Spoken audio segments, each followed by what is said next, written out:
Hello and welcome to CEO Insights. I'm Marilyn de Guzman with Investing News Network. In this episode, I'm speaking with Scott Williamson, Managing Director of Blackstone Minerals. Hello, Scott. Hi, Marilyn. Hi, it's good to have you.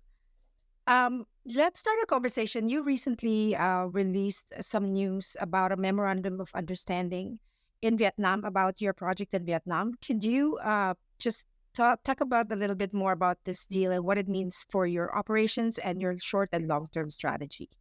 Yeah, thanks. It's a really interesting opportunity that came to us only a few weeks ago, and so we've been operating in Vietnam for over 4 years now, and we're looking to build a mining and refining business focused on the nickel products for the lithium-ion battery.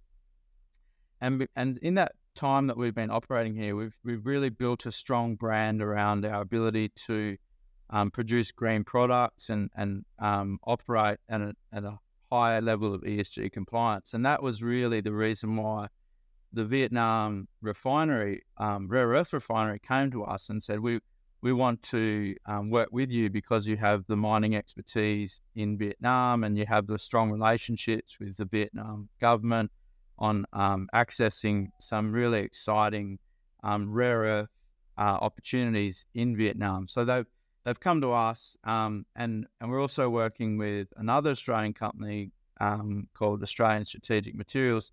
They have the downstream components of rare earths in South Korea. So we've got this ability to, with the three-way partnership, to take the rare earths all the way from the mine into the metal products in the downstream. So it's really about a three-way partnership between ourselves, ASM, and the Vietnam Refinery, which is VTRE.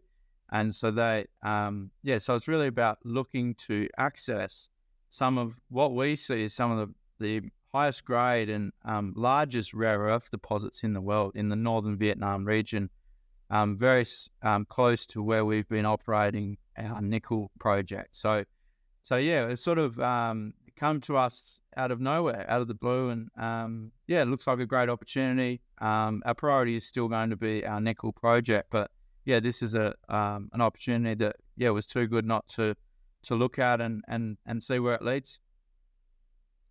So are you then, what's the implication then for your Takawa nickel project? As you mentioned, were you then looking into, exploring for rare earths as well in that specific location, or looking outside of that? Like, what's the implication there? Yeah, so the location is slightly more north of where we're operating for the nickel. So but it's in a similar area. It means that we've got all of the expertise in country. We've got the geologists, the mining engineers, the metallurgists all engaged on our team.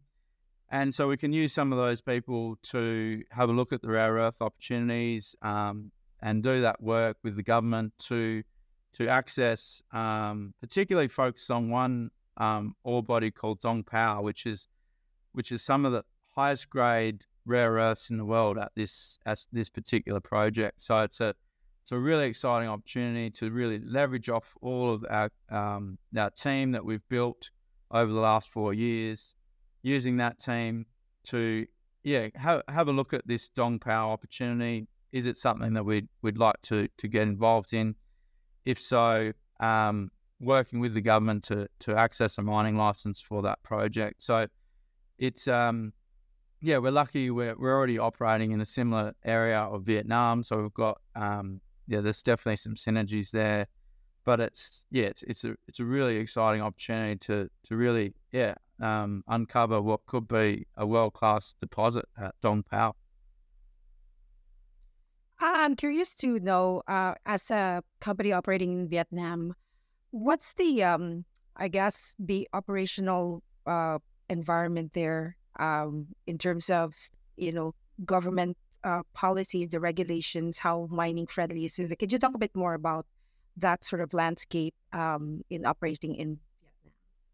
Yeah, so we're very lucky that Vietnam mining industry was established back in the 1960s, and that was when our deposit, Ban Phuc, the large scale Ban Phuc nickel deposit was discovered. Dong Pao was discovered. So that a lot of these ore bodies have been around since the 1960s, and so since that time, the mining has been happening in Vietnam.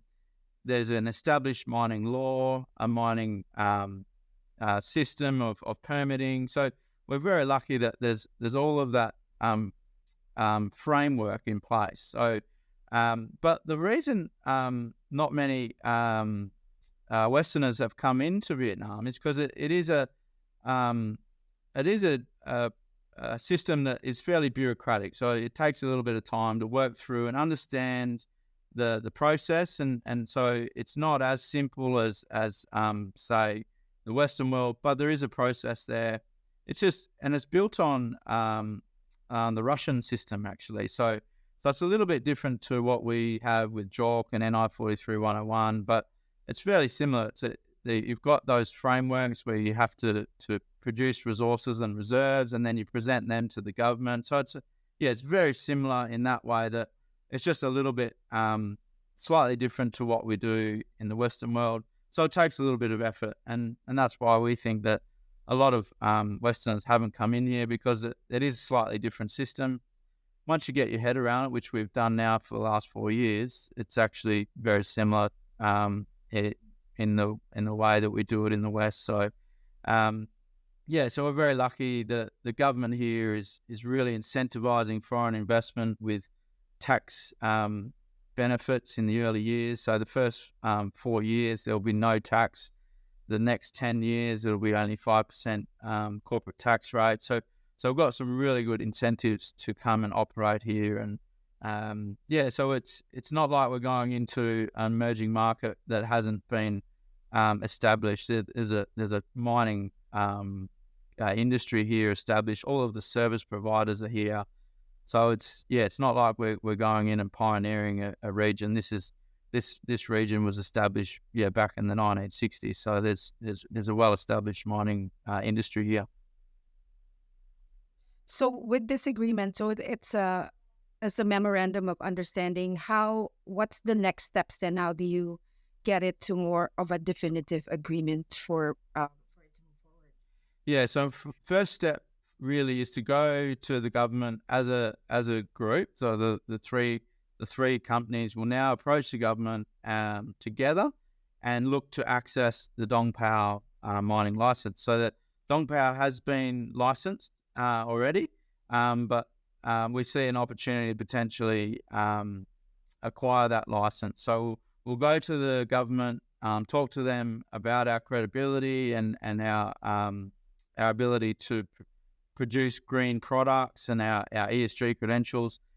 If the government is happy with us to take on that mining license, then we'll start taking everything to a more binding stage, and we'll build the joint venture partnership, and we'll start moving in the right direction towards developing a mine at Dong Pao.